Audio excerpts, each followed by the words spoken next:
एक भिक्षु थे तिस्य। वर्षावास के पश्चात किसी ने उन्हें बहुत मोटे सूत वाला चादर भेंट कर दिया था। बहुत भिक्षु वर्षा के दिनों में रुक जाते थे, 3-4 महीने, और वर्षावास के बाद जब वे यात्रा पर पुनः निकलते तो लोग उन्हें भेंट देते। भेंट भी क्या, थोड़ी सी भेंट लेने की ही उन्हें आज्ञा थी।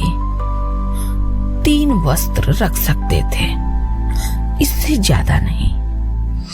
तो कोई चादर भेंट कर देता या कोई भिक्षा पात्र भेंट कर देता तो पुराना भिक्षा पात्र छोड़ देना पड़ता, पुरानी चादर छोड़ देनी पड़ती।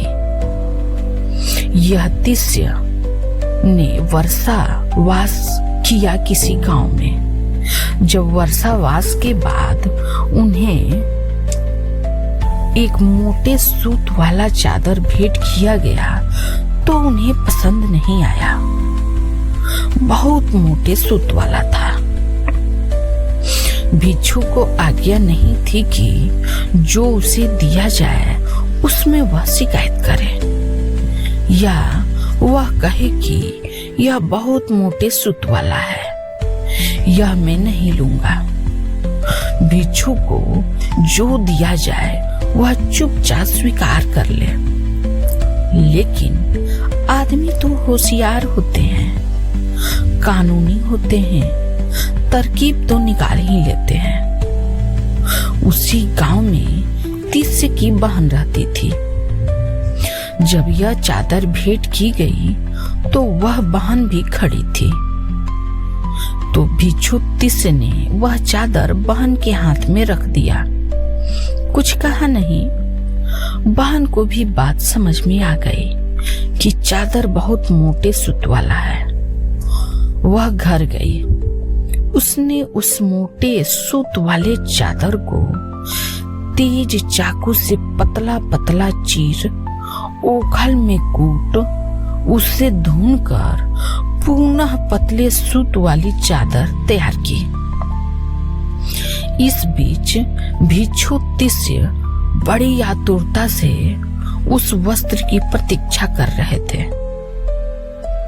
और मन ही मन उनके संबंध में अनेक अनेक कामनाएं बनाते थे कि ऐसा चादर होगा, कि वैसा चादर होगा, कि ओढ़कर ऐसा चलूंगा, कि वैसा चलूंगा। आदमी को वासना बनाने की कोई बहुत बड़ा सामान नहीं चाहिए। फकीर की लंगोटी काफी है, उस पर ही सारे महल बन सकते हैं, कामना के, वासना के। कुछ ऐसा नहीं कि हमें बहुत बड़ा महल चाहिए, एक झोपड़ी ही काफी है। आदमी की वासना को टांगने के लिए कोई भी खूंटी काम आ सकती है। अब एक चादर थी, उस पर कोई ऐसा परेशान होने की जरूरत नहीं थी। लेकिन भिक्षु के लिए चादर ही बहुत है। वह खूब सोचने लगे कि बहन ऐसा बनाएगी, कि बहन वैसा बनाएगी। बड़ी आतुरता से प्रतीक्षा करते थे। मन ही मन बड़ी कामनाएं उठती थी। फिर एक दिन उनकी बहन ने वह वस्त्र लाकर उन्हें भेंट किया। उनका मन मयूर नाच उठा। ऐसा सुंदर चीवर तो भगवान के भी पास नहीं है, तिस्य ने सोचा, और अहंकार को खूब पोषण मिला। उन्होंने कहा कि अब कल जब निकलूंगा पहनकर तो भगवान को भी पता चलेगा। संग में किसी के पास ऐसा चादर नहीं है। लेकिन सांझ हो गई थी, सो तिस्य ने सोचा कल पहनूंगा। अब रात को पहन कर निकलूंगा तो देखेगा भी कौन, और मजा तो दिखाने में ही होता है। ऐसा सोचकर बड़े जतन और लाड़ प्यार से उस वस्त्र को अरगनी पर टांग दिया। वे रात उसकी चिंता में ठीक से सो भी नहीं सके। जिसके पास भी कुछ है वह चिंता की वजह से सो नहीं पाता, इसलिए गरीब सो लेते, अमीर नहीं सो पाते। जबकि अमीर को ज्यादा सोना चाहिए शांति से, उनके पास सब है। गरीब के पास कुछ नहीं, लेकिन गरीब सो लेते, अमीर नहीं सो पाते। जैसे जैसे धन बढ़ता है वैसे वैसे चिंता बढ़ती है। यह भिक्षु तिस्य रोज शांति से सो लेते थे। आज बड़ी बेचैनी में पड़ गए। रात कोई चुरा ही ले। अब भिक्षु ठहरते थे एक ही जगह, एक ही छप्पर के नीचे हजारों भिक्षु ठहरते थे। रात कोई उठा ही ले तो सुबह पता लगाना मुश्किल हो जाएगा। और चादर ऐसी है कि किसी की भी आंख में गड़ सकती है, और किसी ने देख ही लिया हो वाहन को लाते हुए, और कोई इसकी प्रतीक्षा में बैठा हो, तो रात भय के कारण 2-4 बार उठ कर अंधेरे में टटोल कर उन्हें देख लिया कि चादर अपनी जगह है या नहीं।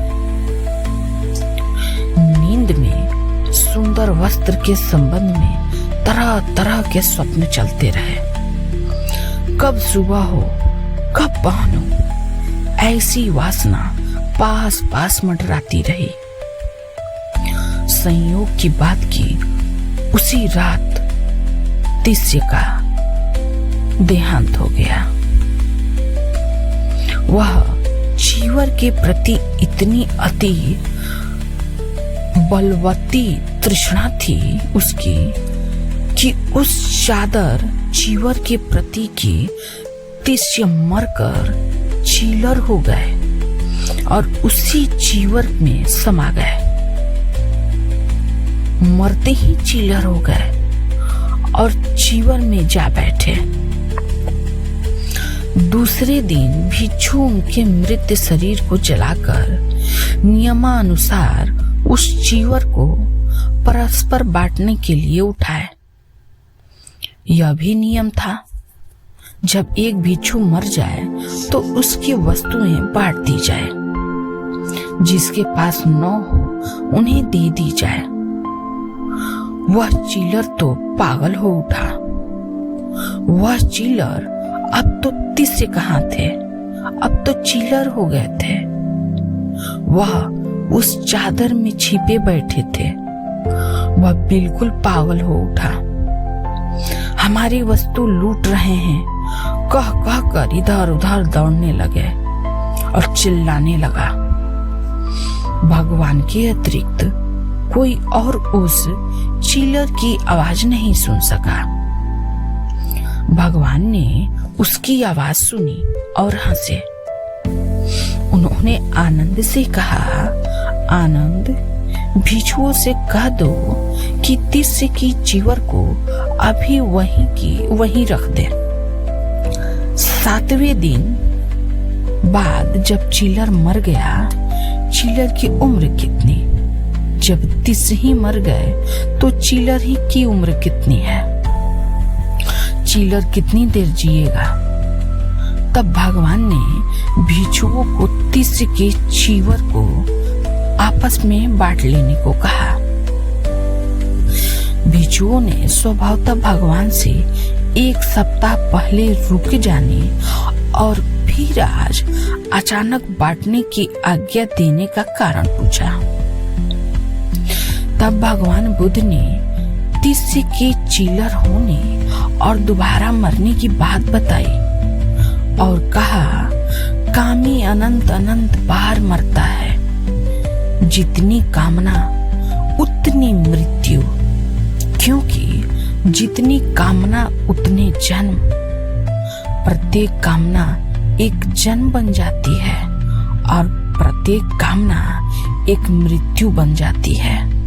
और तब भगवान बुद्ध ने यह गाथा कही, जैसे लोहे का मोर्चा उससे उत्पन्न होकर उसी को खाता है, वैसे ही सदाचार का उल्लंघन करने वाले मनुष्य अपने कर्म से दुर्गति को पहुंचते हैं। तिस्य को बहुत बड़ी चीज नहीं थी, एक छोटी सी चादर थी, मगर चादर ने बेचैन कर दिया। खूब अहंकार उठने लगा मन में उसको और रात अंधेरा हो गया। इसलिए अब तो पहनने का मौका नहीं। कल सुबह सूरज उगते ही नहा धोकर पहनकर निकलूंगा संग में। देखेंगे बिच्छू ईर्ष्या से ठगे रह जाएंगे, खड़े रह जाएंगे। भगवान के पास भी ऐसी चादर नहीं जैसी मेरे पास है।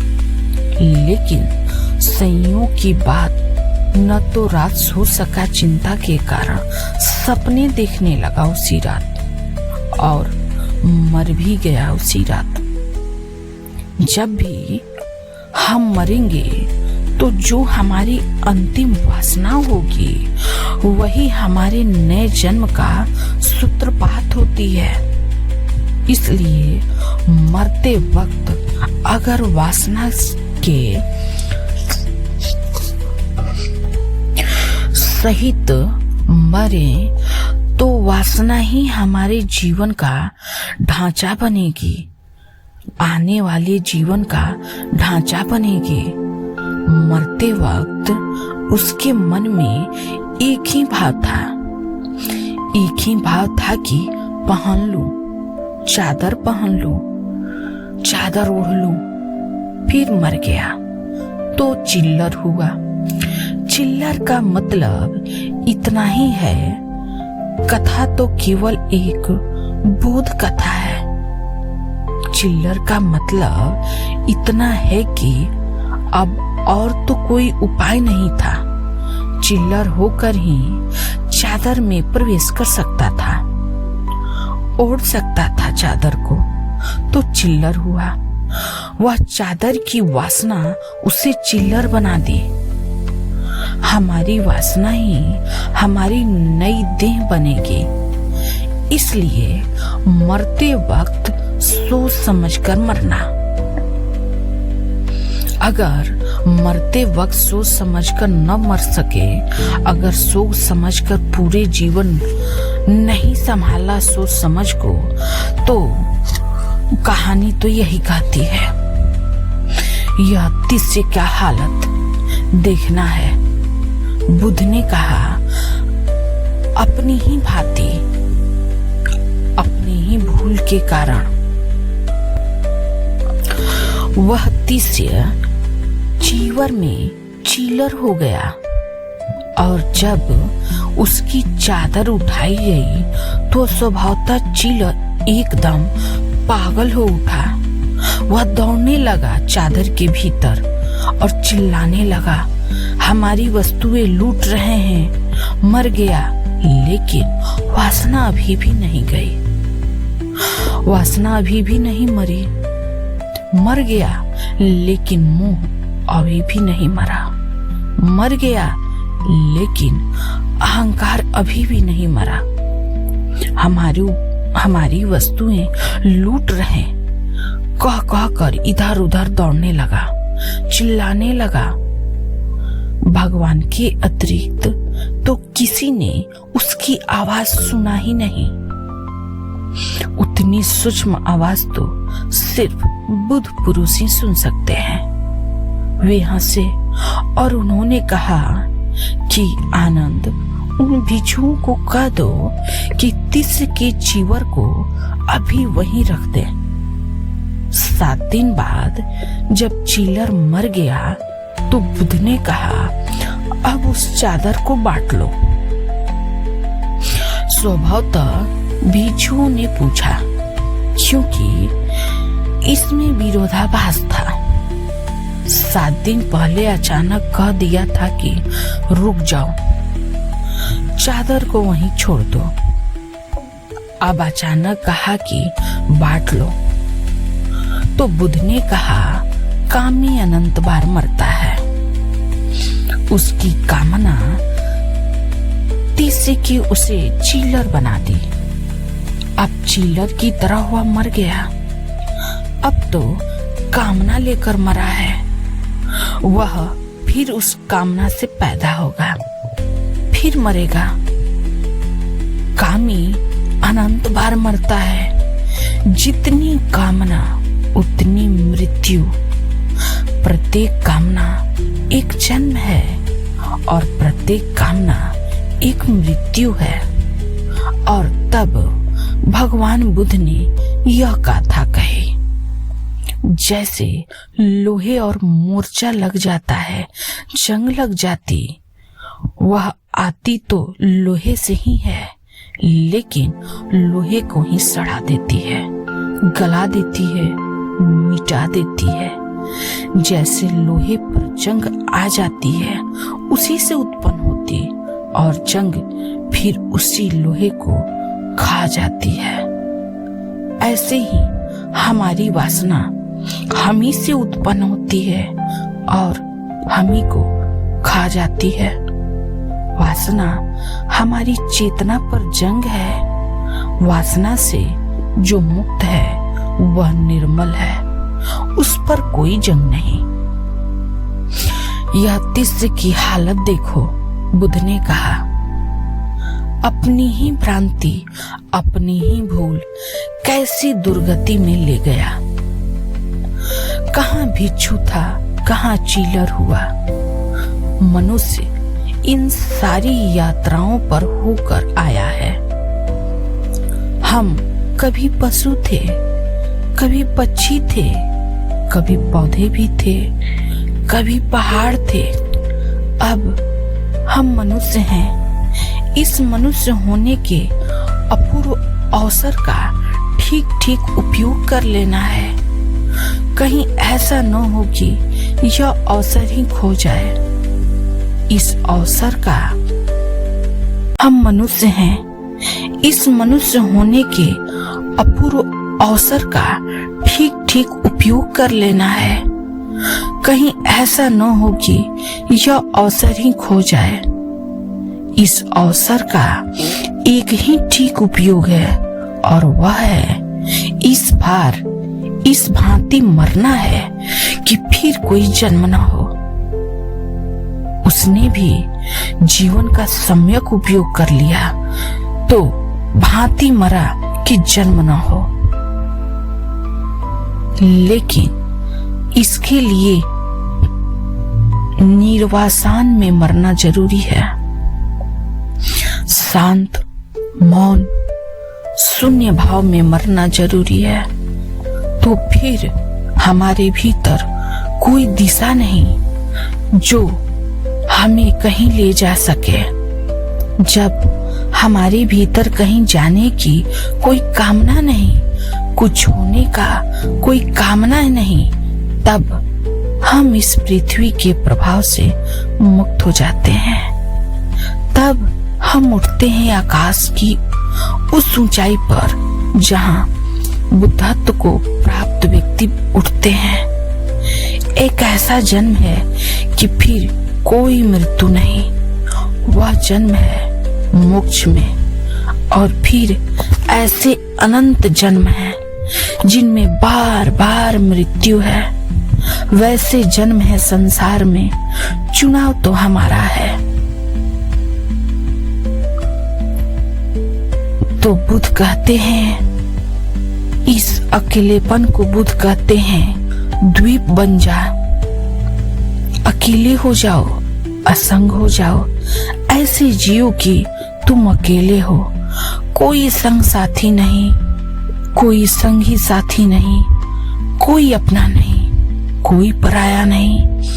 ऐसे द्वीप की भांति भीतर जाओ, और जिस दिन हम द्वीप की भांति भीतर जाएंगे उसी दिन हमारे भीतर वह दिया भी जलेगा जो पांडित्य का है।